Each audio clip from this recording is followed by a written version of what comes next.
Le début de la Coupe du Monde approche, les amis. Ça y est, c'est l'heure. Bientôt, c'est vendredi. Le premier match Japon-Russie à 12h45. Et nous, Bureau Oval, voilà, on se met à l'heure. On est tous présents sur ce plateau. Emric, Alex, la même équipe que la semaine dernière. Comment ça va, Emric? On change pas une équipe qui perd. Et j'ai envie de te dire, déjà, on va être pris au sérieux avec cette magnifique Coupe du Monde. Hein. Et on est champion du monde, monsieur. C'est vrai que c'est la Coupe On du est Monde de champion du monde. football. Bon, voilà. Ah, c'est la Bon, seule mais- qu'on peut peut-être avoir. Hein. Ouais, c'est pas faux. Attends, on sait pas encore. On va en parler justement dans cette émission-là. Ça va, Alex? Ça va très bien, pareil, on change pas une équipe qui perd. Hein. Tu fais match nul, moi on j'ai se envie de dire. calque sur les décisions de la Fédération française de rugby, voilà, on fait pareil chez nous. Ouais, elle perd, mais on a fait quand même de beaux chiffres la semaine dernière. Ah oui, merci beaucoup Daniel. Ah ouais, Voilà, c'est plus de très 20 000 sympa, ça. vues, ça fait plaisir, vous étiez au rendez-vous, donc merci à vous, n'hésitez pas dans les commentaires à nous dire ce qu'on fait de bien, de mal, évidemment, on prend tous les commentaires et on y répond nous-mêmes Et on les à tous prend. ces beaux commentaires. Les prendre dans la gueule. Exactement. Aujourd'hui, le sommaire de l'émission, on va parler beaucoup 15 de France parce que le premier match contre l'Argentine, c'est samedi, donc évidemment, on va vous dire toutes les petites infos qu'on a, on aura un débat sur l'Argentine, est-ce qu'elle fait peur, oui ou non, mais on débute comme d'habitude l'émission avec des petites infos, mais très importantes. C'est parti.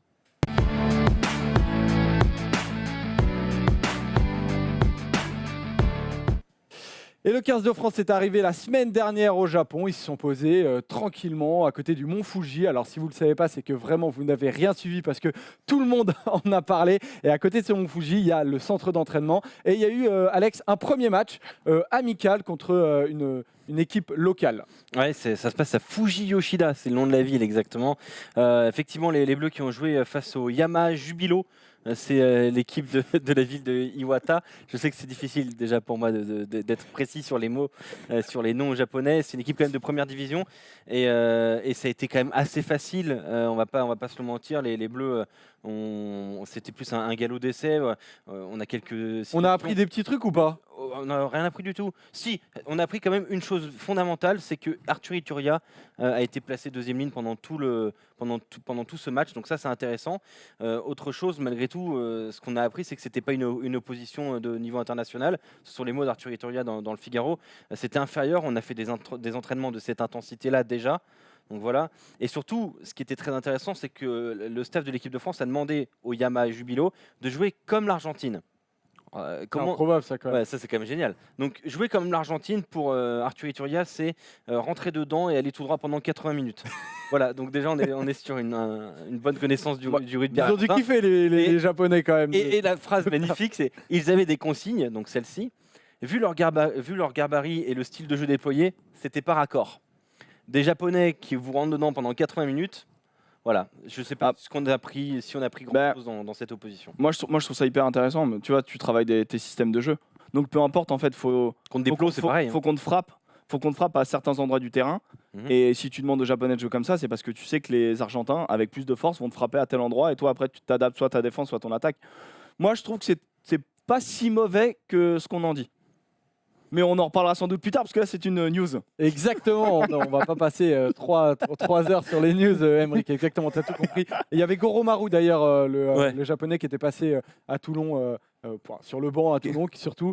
Mais Quelle il arnaque. était avec Médard, ils ont fait une belle photo avec Médard. Une super photo entre deux arrières qui n'ont pas la même carrière quand même. Ouais, qui n'ont pas la même carrière, mais Goromaru aurait pu faire une très belle carrière. Bon, après, on ne le saura jamais, mais voilà, on a Il a cette fait une grande belle Coupe du Monde photo. 2015. Exactement. Et c'est grâce à ça qu'il avait été recruté derrière. Ouais. On avance parce que pendant cette semaine de préparation, d'entraînement au Japon, il y a eu quelques petites blessures. Par contre, alors on en est où de l'infirmerie des Bleus, Alex? Alors ça va un petit peu mieux, effectivement, il y avait 5 blessures. Il y avait Wesley Fofana à la cuisse. Ça, pour le coup, ça va pas mieux. Il a repris un tout petit peu la course, mais il est en phase de réathlétisation totale. Donc, je suis pas sûr qu'on le verra face à l'Argentine. C'est vraiment musculaire ou c'est une grosse béquille? Non, c'est musculaire au niveau de la cuisse. Et c'est vraiment la grande interrogation pour cette rencontre face à l'Argentine. Il y a quand même des signaux qui sont pas positifs. Et notamment dans les mots de Jacques Brunel qui explique que Wesley Fofana jouera s'il se sent prêt, s'il se sent capable. Et c'est un joueur qui est très très à cheval sur sa condition physique. S'il ne se sent pas à 100%, il ne jouera pas, même s'il a 90%. Bon, le reste, il y avait Jefferson Poirot, Limbago, deux joueurs blessés au niveau de la cuisse. C'était Demba Bamba, musculaire, et Grégory Aldrit, une béquille. Et enfin, Guillaume Guerrado, qui a un problème au coude depuis déjà plus d'un an. Mais Demba Bamba, il a joué contre. Ces mecs-là ont joué. Poirot, Bamba et Aldrit, ça va mieux, ça a l'air d'aller mieux. Et en théorie, pourrait peut-être postuler pour l'Argentine, même si Bamba ne devrait pas faire partie du groupe. Pour Guillem Guirado, c'est une vraie interrogation qui dure maintenant depuis plus d'un an. Il a un problème aux côtes, il est sans cesse strappé au niveau des côtes. C'est une des raisons aussi pour lesquelles il a très peu joué en C'est préparation. ça, il faut le ménager constamment, Guillem Guirado. Et j'ai bien peur que s'il est titulaire et s'il joue face à l'Argentine, déjà je me demande s'il va pouvoir jouer longtemps et s'il pourra continuer à avoir un niveau correct dans cette Coupe du Monde, parce que les côtes, c'est quand même une zone extrêmement touchée au rugby. Moi, je trouve que c'est une bonne nouvelle. C'est horrible pour lui, mais je trouve que malheureusement pour lui, il porte la défaite sur lui. Et le fait de voir un peu de frais à ce poste-là et qu'il soit plus capitaine, moi je trouve que ça apporte un renouveau dont l'équipe de France a besoin. Donc autant Fofana, je suis dépité, autant Guirado, je pense que malheureusement pour lui, c'est un mal pour un bien.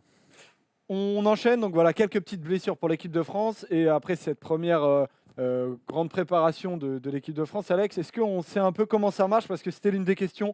Galtier, Brunel, Galtier, qui gère quoi? Comment ça se passe? Est-ce que ça se passe bien?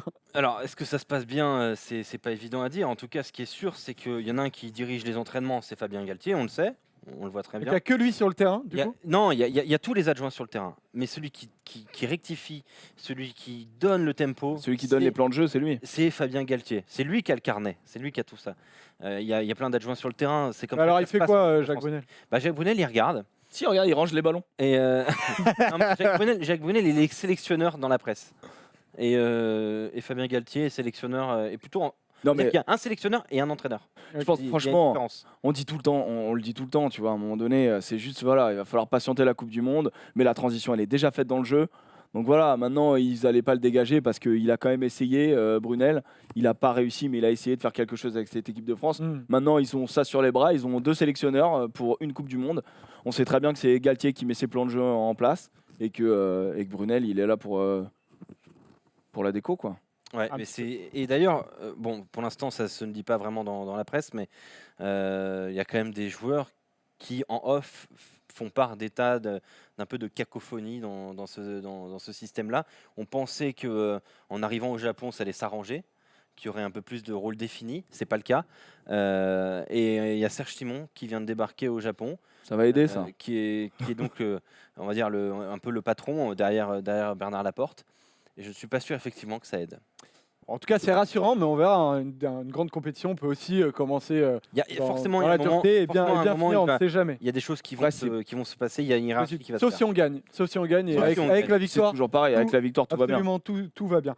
Une dernière photo pour terminer les news, c'est les Bleus qui ont reçu leur cap. Voilà, quand on fait une Coupe du Monde, on a le droit à ce petit chapeau. Voilà, Aymeric rêve de faire la Coupe du Monde rien que pour avoir ce petit chapeau. Alors moi, j'ai fait des tournois de rugby, genre le tournoi de Berlin. Tu as le droit à un t-shirt. On avait des t-shirts et des bérets, voilà. Et on était super contents d'avoir nos bérets, voilà. Et une bière. Alors, je tiens juste à dire quand même que les signes de l'équipe de France sont assez drôles, c'est-à-dire que les mecs font déjà loser. Ok, c'est Fortnite et tout, ça me casse les couilles. Et on voit Machno qui est comme ça, c'est vraiment, ça voit sa vision de jeu, ça montre sa vision de jeu. Voilà. Il devrait être comme ça. Voilà, Aymeric est très très chaud. N'hésitez pas à lui répondre, à l'insulter dans les commentaires si vous avez envie de l'insulter. Ah non, c'est serein en plus. Ah ouais, d'accord. Oui, exactement. c'est Ouais. ça. Ouais, c'est ça l'histoire. Mais la question, c'est pourquoi pourquoi ça? Bon, il faut des trucs. Franchement, moi, tu me dis fais un signe, je sais pas du tout quoi faire. Franchement, regarde Je Demba pense que je Bamba, fais il un est pas signe content d'être là. catastrophique, donc voilà. Bon, voilà, les gars, on a terminé avec cette photo qui apparemment vous fait bien réagir. Ah oui, il est ravi, J'adorais, Bamba. voilà. Mais nous, on va parler du 15 de France un peu plus dans le détail. C'est parti.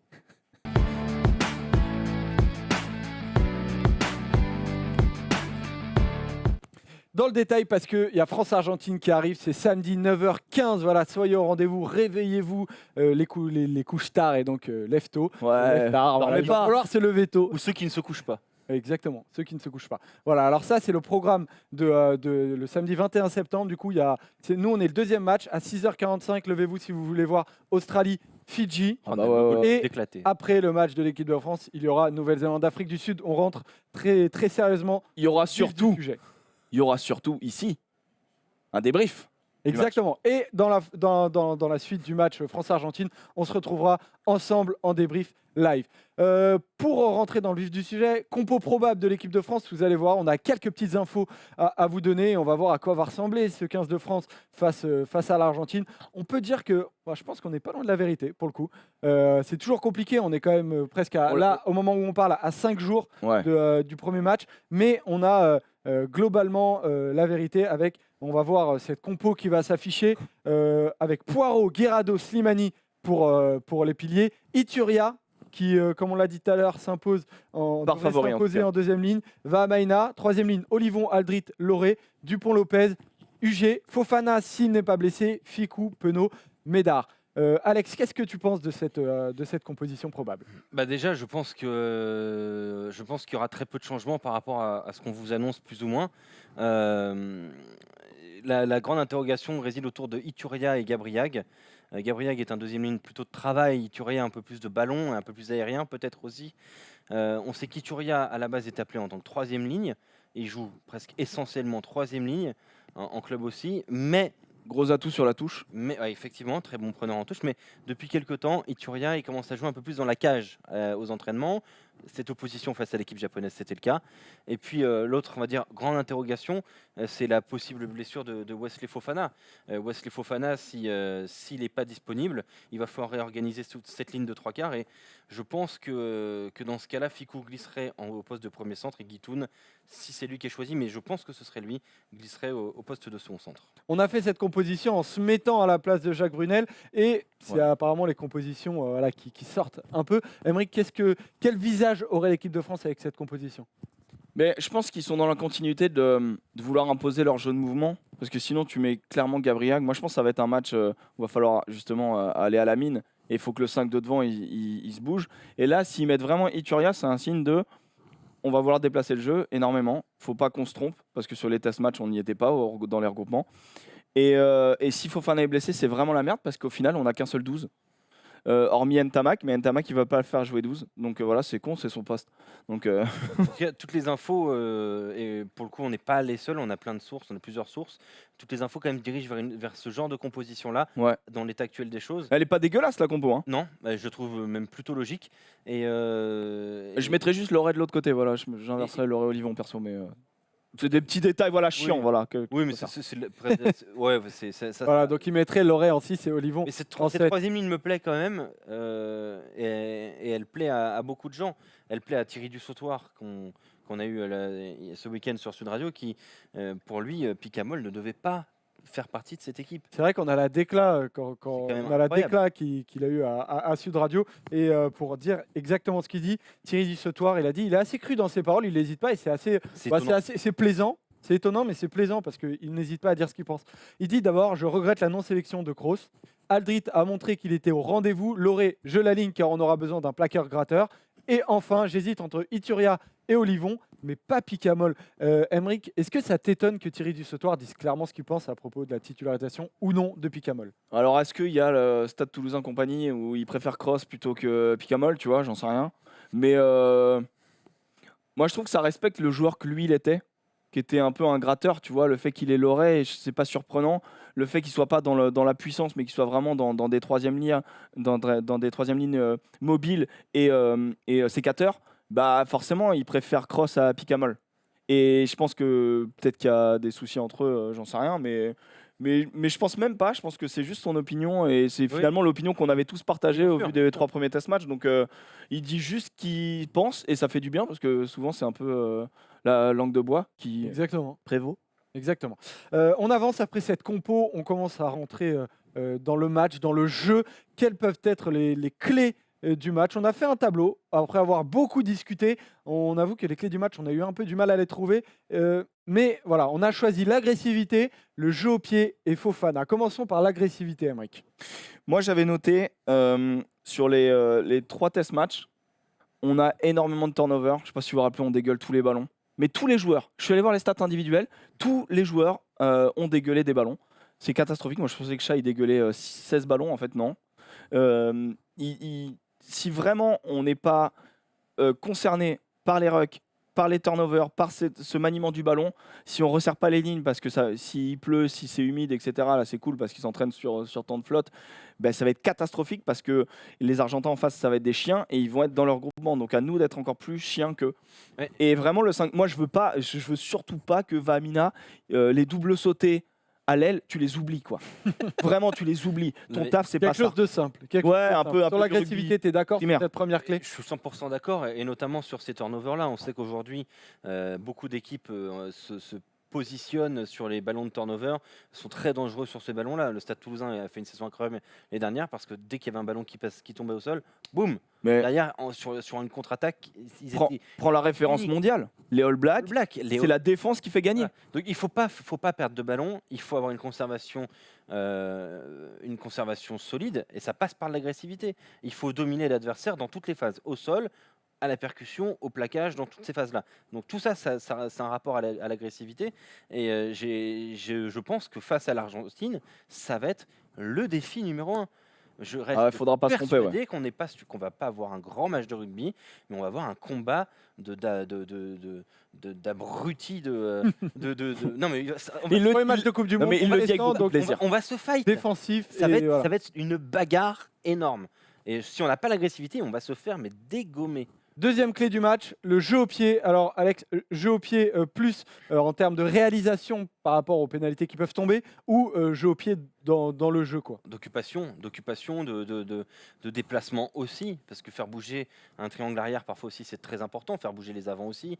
Voilà, il va falloir utiliser énormément ce jeu au pied. On fait 24 coups de pied par match. Alors, C'est énorme.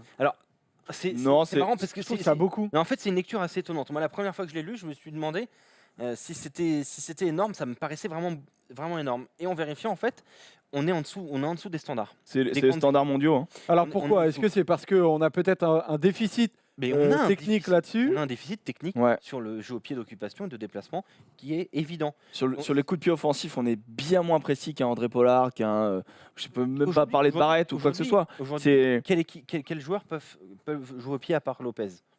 Ntamak. Il y a le pied Ntamak, est il y a- propre. Pourquoi on l'aligne pas? Il n'y a personne qui a un jeu au pied. Personne. C'est UG un petit peu, Médard. Bah, Médard, il a quand même un jeu au pied. Oui, mais il nous faut un centre qui a un jeu au pied. Dans le rugby mondial maintenant, il faut un centre qui est capable de jouer au pied et qui est capable de justement faire courir un peu l'adversaire. T'as Dupont qui tient bien quand même, qui D'accord. progresse énormément au pied, et D'accord, qui est quand mais même très Fofana, intéressant. Fickou, Guitoun, ce ne sont pas des joueurs c'est pas des spécialistes du jeu au pied. Guitoun, il a un coup de tatane. Mais je suis Oui, d'accord mais- que c'est pas un spécialiste. C'est- Non, mais C'est pas des clairement, spécialistes de l'occupation.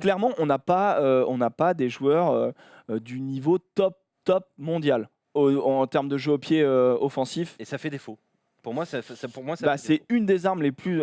La défense est tellement agressive aujourd'hui, et d'ailleurs la France s'y met, ça fait plaisir, que le jeu au pied devient hyper important. Et du coup, vraiment le ballon, le faire tomber, soit vraiment juste derrière une défense agressive, comme ce qu'on a subi contre l'Écosse avec Finn Russell, qui très intelligemment mettait dans le second rideau, voire sur l'ailier quand on montait en inversé. Et ça, c'est vraiment une arme hyper importante, donc il faut vraiment être extrêmement précis, parce que sinon Tout à fait. tu donnes le ballon, tu rends le ballon et tu t'exposes énormément à... Pour vous donner un chiffre, la Nouvelle-Zélande, l'Afrique du Sud, l'Australie, l'Irlande et l'Angleterre tournent autour de 30 à 36 coups de pied par match. Ah ouais, ok, d'accord. Donc nous, beaucoup on plus. a 24. Ok. Voilà. Ça vous donne un petit peu un Effectivement, rapport. Et là, on parle essentiellement du jeu au pied offensif, Mhm. mais je tiens à dire que moi, dans les clés, je trouve que le jeu au pied défensif, se rassurer sur notre troisième rideau, Et ça, on sait pas. c'est primordial. Ça, on sait pas faire. Parce que là, non, mais il faut qu'on se rassure. Parce que la destination, c'était le gros point noir. rappelle, le nombre de quilles qu'on va se prendre, Ah, mais surtout ça va s'il être pleut. Ah, ça va être Et terrible. les Argentins, déjà, ils nous avaient battus comme ça en 2007, parce que El Mago, Juan Martin, il a envoyé des quilles monumentales tout le long. Si on n'est pas capable d'être bien placé sur le terrain et de bien couvrir notre troisième rideau, on va se faire encore une fois arroser, parce qu'aujourd'hui, tu vois clairement que c'est notre faiblesse. Et c'est pour ça que je pense qu'il y a un mec comme Raka, malheureusement, il ne faut pas l'aligner. Et enfin, clairement, ça va être une des clés du match, soigner notre troisième rideau, quoi, se rassurer. Dernière clé, Fofana. Est-ce qu'il sera présent ou non? Parce qu'une équipe de France avec ou sans lui, Alex, c'est différent. Mais je sais que toi, par rapport à Fofana, tu as un avis un peu différent. Alors moi, j'ai un avis même très tranché. Je pense que Wesley Fofana n'a plus les jambes qui faisaient de lui un joueur de classe mondiale. Il l'a Oh là dit- là. Non, mais il l'a dit lui-même. Hein. Il Oh l'a là dit là. lui-même qu'il n'avait plus du tout les jambes qu'il avait il y a quelques années. Il a eu beaucoup de blessures, Wesley Fofana. Malgré tout, Il est en sucre. c'est un leader défensif. Mais c'est pas c'est le leader défensif. C'est le leader défensif. C'est le leader de la montée Alors défensive. de la rush pourquoi défense. c'est une clé du match? Parce que je pense que si lui flanche, tout le monde flanche. C'est-à-dire que pour moi, c'est le Chavancy du Racing 92. Non mais Arrête, mais il a totalement raison. Pourquoi tu rigoles? Toi, tu vas être attendu au tournant je juste m'y après. attendais pas. Oui, voilà, c'est ça. Non, mais Non, vas-y, dans, c'est dans- bien, dans c'est le bien. côté leader défensif, c'est-à-dire que s'il y a bien un mec qui régule les lignes arrière, c'est lui. S'il n'est pas là, qui va le faire? Est-ce que ce sera Gaël Ficou? Non. Bah, ça pourrait être ça. Gaël, mais Je suis pas sûr. Et surtout, si lui flanche, si lui est pris, derrière. moi je suis très inquiet sur sa blessure parce que clairement quand Moi tu vois les matchs, c'est lui le leader, c'est lui qui fait monter tu vois la rush défense, c'est 10 12 13 qui monte très fort sur le centre du terrain et l'ailier qui est légèrement décalé. Sauf si tu veux jouer en inversé, là c'est l'inverse. Mais nous, vraiment, le leader défensif, tu le vois, celui qui annonce les montées, celui qui donne le tempo, c'est Fofana. Ouais. Et en défense, il s'échappe pas. Et c'est lui qui parle le plus aussi. C'est lui qui parle, c'est un leader, c'est lui qui est là plus longtemps aussi. Donc, clairement, il a tout pour porter ça. Et comme je l'ai dit, on n'a pas d'autre 12. Donc, à un moment donné, Oui, si parce que vraiment il si n'est pas là, Fofana- c'est la merde. Si Fofana n'est pas là, il faut le dire, ce sera Guitoun qui sûrement rentrera En tant 13. en 13 et donc Ficou se décalera en 12. Ficou, Et il peut le Ficou faire, est hein. beaucoup plus à l'aise quand même avec Fofana qu'avec Guitoun. Ficou, il pourra le faire, mais putain de merde, pourquoi on fait pas jouer Ntamak qui nous apporterait mais tellement de Non. variété et de possibilités en 12 ça me rend ouf. En une phrase, s'il n'est pas titulaire, aux yeux de Jacques Brunel, hein, je cautionne pas forcément. Mais c'est parce qu'en fait, il est polyvalent. On a besoin d'un joueur polyvalent sur le banc qui est capable de buter aussi. Donc voilà, ça s'arrête là. Si on avait deux Ntamak, il y en aurait un qui serait sur le terrain, ça c'est sûr. Hein. Mais je suis persuadé aussi, c'est qu'il n'a pas pris d'autres solutions en 10. Et donc il se dit pour lui, ok, c'est mon 10. Ouais, il Alors peut que mec, faire tu fais Guitoun, glisser Ramos, voire même tu fais arrière. glisser Ramos ou Dupont. Enfin, t'as 1000 solutions en vrai. Oui, mais les solutions, elles sont déjà tranchées, je pense. Ouais, bien sûr. Bah, après. Voilà, vous savez tous sur ce qu'on sait en tout cas du 15 de France en ce moment, parce qu'il y a pas mal de petites infos qui ont été données dans ce focus, mais désormais, on va s'intéresser à l'adversaire dans le débat. C'est parti.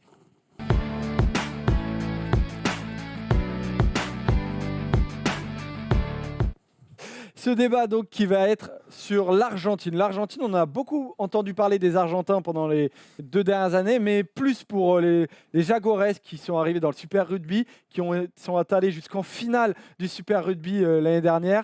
Et l'Argentine, de l'autre côté, a beaucoup plus de mal, préparation un peu compliquée, donc c'est compliqué de démêler un peu le vrai du faux. Donc cette question qu'on se pose, l'Argentine fait-elle encore peur? Un sondage qu'on vous a posé la question sur Twitter, sur les réseaux sociaux. N'hésitez pas d'ailleurs à aller nous suivre, on file plein d'infos, plein de vidéos intéressantes sur ce qui se passe en ce moment au Japon.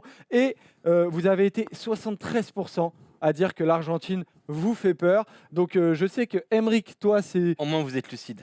Voilà, je sais que Vous avez raison. voilà, l'Argentine fait peur, alors que toi, Emeric, un petit peu moins. Vous Ouais. allez un peu expliquer pourquoi. Et la première chose qu'on va savoir, est-ce qu'elle fait peur ou pas? Faut regarder les hommes. Qui compose aujourd'hui l'Argentine? Parce qu'il n'y a plus de tous les hommes qu'on connaissait, qui étaient avant dans le championnat de France, qui étaient des cadres en équipe d'Argentine. Roncero, Hernandez, voilà, Pichot. Aujourd'hui, c'est plus des joueurs qu'on connaît un peu moins, si ce n'est Sanchez. Donc, Emeric, est-ce que toi, elle te fait peur, cette liste argentine? Eh ben, ça va te surprendre, Joseph. Mais non. Non, elle me fait pas peur parce que c'est un bilan catastrophique. Ça fait 4 ans qu'ils gagnent pas un match, les mecs. Et en 4 ans, c'est 41 matchs, 33 défaites. Donc 8 victoires. 8 victoires, sachant que sur les 8 victoires, tu as 2 Italie, une Japon, une Géorgie, une France. Donc, c'est à relativiser. Et on va me dire, ouais, mais ils gagnent pas parce que ces mecs-là ne jouent que contre l'hémisphère sud. Et sur les 2 dernières années, ils ont joué ils ont fait 6 matchs contre l'hémisphère nord, ils ont perdu les 6 matchs. Donc c'est des mecs qui ne savent plus jouer. On a d'ailleurs Thomas le tableau du bilan des 4 dernières années, si tu peux le mettre juste avant de la liste parce que Emeric du coup est parti sur le bilan des 4 dernières années, mais en tout cas c'est pas grave, on s'adapte, il y a aucun problème. Voilà, bilan des 4 dernières années, 41 matchs, 33 défaites, 8 victoires. Et ça pour toi c'est parlant? C'est parlant. Après, cette équipe fait pas peur. Attention, il ne faut pas se méprendre. Au même titre que l'équipe de France ne fait pas peur, voilà, parce que je vois les commentaires déjà arriver. Non, j'ai pas peur de cette équipe parce que cette équipe fait plus peur à personne. Je suis désolé, hein. C'est pas parce que les Jaguares font un super rugby super que l'équipe d'Argentine joue de la même manière et joue mieux que les Jaguares. Clairement, non. Alors, moi, j'ai un avis très différent là-dessus, mais presque pour les mêmes arguments. En gros, je trouve que les Jaguares jouent trop bien. C'est très super rugby et ils se sont super bien adaptés. Ils ont fait une saison incroyable. Mais je suis sûr, mais 100% sûr que l'Argentine ne va pas du tout jouer comme les Jaguares. Et c'est justement pour ça qu'elle me fait peur, cette équipe, parce que ça va être une équipe avec un peu moins de jeu, qui va être beaucoup plus qu'on va dire combatif, beaucoup plus centré sur le combat. Mario Ledesma est un leader on va dire, a toujours été un leader de combat, qu'il soit joueur ou entraîneur. Gonzalo Quesada, avec les Jaguares, lui qui entraîne les Jaguares, est plus centré sur le jeu, sur le mouvement. Donc il y avait quand même 2 fortes identités. Il y en a une en moins. Quesada qui était normalement dans le staff de l'Argentine. Qui est ne fait 6 mois. Ouais, et qui n'ira pas à la Coupe du Monde avec le staff. C'est un peu bizarre d'ailleurs ce qui s'est passé. C'est un peu bizarre. On a posé la question à Thierry Dussautoir et en fait, il comprend pas exactement. Il connaît bien ce qui se passe dans cette équipe d'Argentine et il nous dit, mais pour des raisons que j'ignore, ce Gonzalo Quesada n'ira pas avec le Japon, avec la sélection. Il a amené une bonhomie Avec l'Argentine au Japon. Avec l'Argentine, pardon. Il a amené une bonhomie dans l'équipe, un enthousiasme offensif et ça va être terminé. Et avec un petit bémol que dit pour le coup Thierry Dussautoir, je ne suis pas sûr qu'il soit capable de résultats aussi positifs, mais je pense que finalement, moi j'ai un avis un peu divergent là-dessus, je suis sûr que ça va être une équipe qui va être beaucoup plus combative et finalement qui va être plus clinique, plus froide et plus dangereuse dans un système de Coupe du Monde. On peut très bien jouer, ils sont capables de bien jouer, ils sont capables d'avoir un jeu léché, ces Argentins. On l'a vu parfois avec les Jaguares cette saison, mais c'est pas comme ça. Alors comment t'expliques cette préparation 3 matchs de rugby championship contre la Nouvelle-Zélande, l'Australie, l'Afrique du Sud, 3 défaites, dont une volée totale pour le dernier match contre l'Afrique du Sud et un dernier match de préparation contre les Sud-Africains une nouvelle fois. Et là, un peu plus proche, mais 4 défaites quand même. C'est inquiétant ça. Ils ont une saison super longue. Ils ont une saison super longue avec les Jaguares. On disait 28 joueurs sur 31 évoluent avec les Jaguares. Donc la saison, elle est jusqu'en finale de Super Rugby. Donc malgré tout, la saison est très longue. Ils étaient cramés. Ils sont un peu allés tranquilles, un peu cramés effectivement dans ce Rugby Championship. Et ils semblent être. Je pense qu'ils se sont un peu préservés. Alors peut-être que je me trompe, mais non mais attends. Les échos qu'on a au Japon, c'est qu'ils sont fringants comme jamais. J'ai des collègues, j'ai des sources qui ont pu les voir, qui ont pu assister aux entraînements. Ils sont quand même fringants. En conférence de presse, les mecs ont un grand sourire, ils sont tranquilles et tout ça. Mais ils vont pas pleurer non plus. Mais il y a un truc assez étonnant. Ils sont très intéressés par ce qu'est la France. Alors, est-ce que c'est une question de peur ou pas ? Je vais vous expliquer. Après les conférences de presse, quelques joueurs sont allés voir les journalistes en leur demandant comment ils vont les Bleus, comment ça joue à l'entraînement, est-ce que ça sourit. Alors qui a peur de qui ? Ça c'est signe d'une équipe qui a... Non, l'Argentine en 2007, on n'a rien à foutre de qui elle va jouer. Non, elle y allait pour défoncer les mecs. Je pense qu'elle nous a défoncé parce que c'était la France, parce qu'il y avait trop de joueurs qui évoluaient en France. Mais ça, je pense qu'il y avait une sorte de rivalité. Malgré tout, je pense qu'aujourd'hui, on a forcément ils ont un petit peu peur de la France parce que on ne sait pas si elle vaut. Alors, faut savoir que mais l'Argentine est plus solide. Ouais, parce qu'il parle tout le temps et il me laisse rien dire. En même temps, il a des petites infos, il a dit. Ouais, mais regarde, tu vois, sur Quesada par exemple, Quesada Ledesma, en fait, Quesada devait rejoindre. Finalement, il a déclaré comme quoi il rejoignait pas parce que comme les Jaguares faisaient un bon championnat, du coup, il allait rester. C'est pas que de la com parce qu'au final, elle est hyper logique. C'est un peu comme Galtier, Brunel. Tu vois, je trouve qu'il y a vraiment un parallèle à faire. C'est-à-dire que nous, on a mis les deux hommes, on a mis 2 mecs forts entre guillemets, deux têtes à la tête de l'équipe de France. Et eux, ils n'ont pas voulu faire ça. C'est-à-dire que quand ton coach de toute l'année, qui est le coach des Jaguares, parce que l'équipe d'Argentine, c'est les Jaguares à 2 mecs près. Quand ton coach t'écoute qui ? Ton sélectionneur ou ton coach ? C'est hyper compliqué en termes de discours. Ça, je suis d'accord. Le fait qu'ils s'effacent, c'était intelligent. Ensuite, pour revenir sur le fait que les mecs ils soient craintifs de la France, mais bien évidemment, ils n'ont aucune certitude. Ils n'ont aucune certitude et en plus, ils ont le doute de se dire je comprends pas pourquoi ça marche en club. Et avoir peur de nous, on n'a aucune certitude non plus. Ah non. Tu vois ? Mais eux non plus. Donc à un moment donné, donc toi, elle te fait pas peur cette équipe ? Elle me fait absolument pas peur. Et je vais te dire, ce qui devrait faire gagner le match, c'est le banc. Parce que l'équipe de France, on a quand même eu du mal à faire cette liste. Ça veut dire qu'on a quand même des bons joueurs à beaucoup de postes. Les Argentins, ils ont un très bon 15 de départ. Et sur le banc, c'est plus faible quand même. Et ça, c'est important aujourd'hui dans un rugby à 23. Quelques chiffres sur cette liste argentine. Tu commences à évoquer les joueurs, Aymeric. Les chiffres qu'on a entreaperçus tout à l'heure. Nombre de sélections, 32 de moyenne. On a comparé avec la France. C'est plus expérimenté parce que la France en compte 26 de moyenne. Voilà. Moyenne d'âge, Bah, France-Argentine, c'est la même.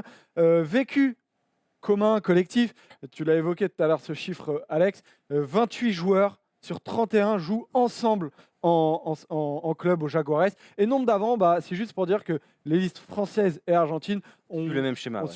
suivent à peu près les mêmes schémas. Ouais. Toi, elle te fait peur. Une des raisons pour lesquelles elle te fait peur, est-ce que c'est parce qu'ils ont une expérience ensemble, cette équipe d'Argentine? Évidemment. C'est d'ailleurs aussi ce que disait hier Thierry Dussautoir. Pour lui, elle a montré beaucoup plus de stabilité dans sa préparation et surtout dans sa construction depuis 4 ans. Pour moi, un cycle de Tu appelles ça de la stabilité, tu veux dire en termes de composition? Mais bien sûr, en termes de composition et de vécu C'est les mêmes collectif. gars. Le vécu collectif, et il y a un référentiel commun qui s'installe, c'est ce que disait Thierry Dussautoir, qui va forcément avantager l'équipe d'Argentine. Je veux dire, c'est pas comme si nous, on avait des petits soucis.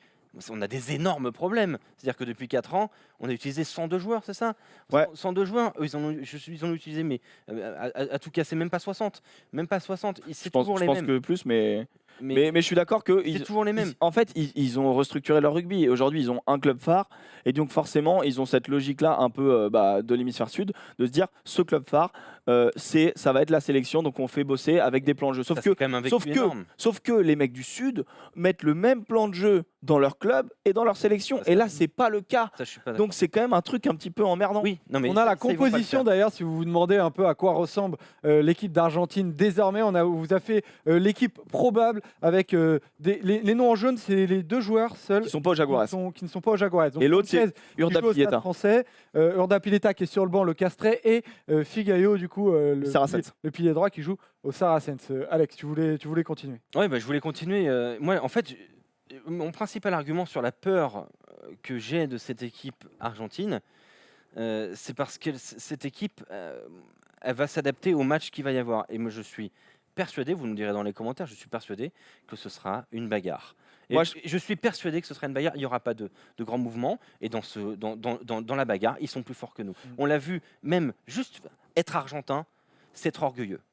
Alors, C'est être orgueilleux. Souvent, et c'est peut-être un raccourci facile, mais on l'a vu en basket, quand il faut se bagarrer, bah, ils sont là. Quand il faut sourire à l'adversaire pour le faire disjoncter, ils sont là. on l'a pas vu au football. Excuse-moi, voilà, si on peut parler aux sports. Oui. En pétant qui sont pas ouf. Ils sont pas À un super. moment donné. Enfin, moyen. Et non, mais plus sérieusement, je pense que. Moi, je pense. Ils savent ils faire vont- en tout cas. Moi, je On nous ouais. fait disjoncter. Moi. Non, mais Ils ça, savent faire, ça, déjà, c'est le ils savent passif. faire. Et en plus, sur les dernières Coupes du Monde, Aymeric, toi qui penses que l'Argentine te fait un peu moins peur, on a les résultats de l'Argentine sur les 3 dernières Coupes du Monde. Et les résultats de l'Argentine sur les 3 dernières Coupes du Monde, il fait peur parce que l'Argentine, c'est 2 demi-finales, un quart de finale, dont après les demi-finales, une médaille de bronze 2007, quart de finale, 4e place. Toi, tu dis pas qu'il faut s'en méfier quand même? Mais mec, compare à la France. Nous, en 2007, on est 4e. En 2011, on est en finale. Et en 2015, on est en quart de finale. C'est les mêmes stats. À quel moment elle devrait nous faire peur, cette équipe? Non, on la regarde dans les yeux, cette équipe. Je suis désolé. Et merde, j'ai oublié parce que ouais, tu dis que c'est une équipe. Moi, je trouve que c'est une équipe qui est moins truqueuse, qui a plus de ballons suite à leur passif des Jaguares et qui, justement, certes, sera présente dans le combat, mais c'est une évidence. Ça, je te rejoins. C'est dans leur ADN. Ces mecs-là seront dans le combat et les 5 de devant, ils seront pas sur les ailes. C'est évident. Tu les vois pas donc dominer les Bleus dans le combat? Mais si les Bleus jouent comme contre l'Écosse, oui. Si les Bleus, à un moment donné, jouent en. Si on est dominé dans le combat, qu'est-ce qui nous reste en équipe de France? Bah, alors, prenons. Est-ce qu'on peut remettre la compo de l'Argentine dans le fond? On va pas le faire, mais poste par poste. Mais Qu'est-ce qui nous reste? est-ce que tu as Cubelli, Dupont, tu prends qui? Non, mais Je te jure. on en peut pas gros- parler individuellement. Mais si, parce qu'à un moment donné, c'est C'est le aussi- collectif argentin qui fait plus peur. Non. À un moment donné, on a des hommes qui sont. Je te jure que si tu les prends individuellement, tu préfères Poirot ou Chaparro. Mais tu préfères Poirot 1000 fois. Tu vois ce que je veux dire? C'est-à-dire que Je si préfère tu les Kylian prends poste Guerrero. par poste, on va être meilleur. Bon, en tout cas, vous êtes vraiment pas d'accord. Est-ce que l'Argentine fait peur oui ou non? Aymeric, tu penses que voilà, elle fait un peu moins peur que ce qu'on peut penser? Moi, je pense qu'on Alex, peut la regarder dans les yeux. Voilà, c'est Attention, ça. j'ai pas dit qu'on allait leur mettre 40 grains. Je dis, cette équipe ne fait pas peur, au même titre que l'équipe de France ne fait pas peur. Maintenant, je souhaite aux Bleus de gagner. Et pour terminer ce débat, on vous a mis 3 résultats, les 3 dernières confrontations sur les 4 dernières années. 2 victoires de l'équipe de France, dont celle voilà, en 2018, cette année, où on a gagné 28-13. On termine cette émission avec les pronos. Les pronos de la première journée, on le rappelle. Australie-Fidji, vous voyez quoi les gars? Australie-Fidji, victoire Australie. La surprise, les Fidjiens. Bah voilà une grosse cote. T'y crois même pas. Et Je te jure Nouvelle-Zélande, que si. Je te jure que si, j'y crois. Nouvelle-Zélande, Afrique du Sud. Afrique du Sud. Afrique du Sud. Là, mon cœur balance, je vais dire Nouvelle-Zélande. Eh ben voilà, c'est très bien, vous n'êtes pas d'accord, donc on va pouvoir voir France-Argentine Et France-Argentine. Argentine. France. Argentine. Malheureusement. Bon bah c'est magnifique, Et vous n'êtes pas Je d'accord. le répète, je le souhaite pas. Hein. Je ne le souhaite pas. Je souhaite pas une défaite de la France. Ah putain. Voilà, prono évidemment de champion du monde. Qui sera champion du monde? On a mis ça en tableau. Et on s'est Et vous mouillé, allez hein. voir qu'il y a des surprises. La première, c'est Emric. Emric voit les Néo-Zélandais être champions du monde. Alex, les Springboks. Donc l'Afrique du Sud, tu es fidèle à ton premier pronostic. Yam, voilà, qui va nous rejoindre. Il n'avait pas été là sur les 2 dernières émissions parce qu'il était au Burkina Faso. Il était en parce qu'ils ont sélection. gagné un tournoi. Ouais. Solide. Bravo à lui. Il voit les Anglais. Il va nous expliquer un peu sa vision des choses. Et moi, évidemment, j'ai mis les Français parce qu'il faut bien que quelqu'un mette les Français et y croit un minimum. Sinon, ça sert absolument à rien d'y aller. Plouf, hein, pour savoir qui. Et voilà, on a Mec, je te jure, tu sais ce que j'ai fait? Tu sais, je regarde, t'affiches le truc et je suis en train de me dire, ok, c'est qui le dernier? En plus, non, Le je l'ai logo mis est aussi parce que éclaté. le nouveau logo est magnifique. Non, je Ah, moi, je l'adore, le nouveau logo. Moi, je l'adore. Voilà, on a terminé pour cette émission, les gars. Putain, on il a a mis malheureusement. l'Angleterre, c'est fou. Vous savez quoi? Je vous pose une dernière question pour le quiz. Bon, une question. Ok, Je vous pose un une quiz en question. un, question, quiz en c'est un. terrible. Ah ouais, Un mais quiz bon, en 1. Un quiz en 1 parce que malheureusement, on n'a pas. C'est plus ma de seule temps. chance de Quiz gagner. en 1. Donnez-moi De 2 l'argent. joueurs argentins et français qui ont joué ensemble en club. Ok, Marc, de cette liste. Qui Ah, sont dans la liste des dans les deux deux listes. équipes et qui ont joué ensemble en club. Ok, Slimani, Roncero, Stade Français Paris. Bravo. Bravo. Et Roncero, il est pas dans la liste? Ah oui, non, non, il est pas dans la n'importe liste. quoi. Moi, je lui dis bravo. Moi, je lui dis bravo. en plus. il dit bravo. de faire Ah, moi, Roncero, pour moi, il est. Figalo, Movaca? Non? Ah non, bah non, il a pas joué. Non, je suis. Sanchez, Bah ouais, c'est ça. Gabriag. Ah bah attends, Cesc ouais, Gabriel, c'est bravo. Gabriel, Voilà, voilà, au Stade putain. Français. Moi, je pensais que vous alliez dire Dupont Urdapieta. Ah mais oui, au cas. C'était Ah quand non, même mais- le plus. ouais, le mais plus- il était gâché au Castro Olympique. Bah, je veux pas le savoir, mais bon. Donc voilà. Quel enculé. Oh, quel enculé. Bravo Sanchez, Cocotte. Gabriel qui Là-bas. donne donc la victoire.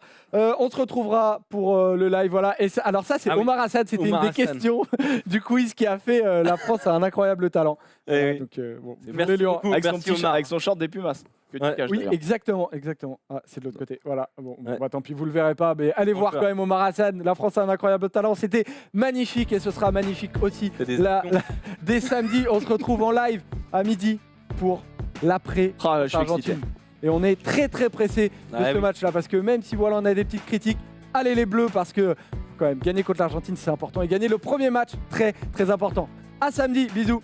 Et bon anniversaire Erwan. Ouais.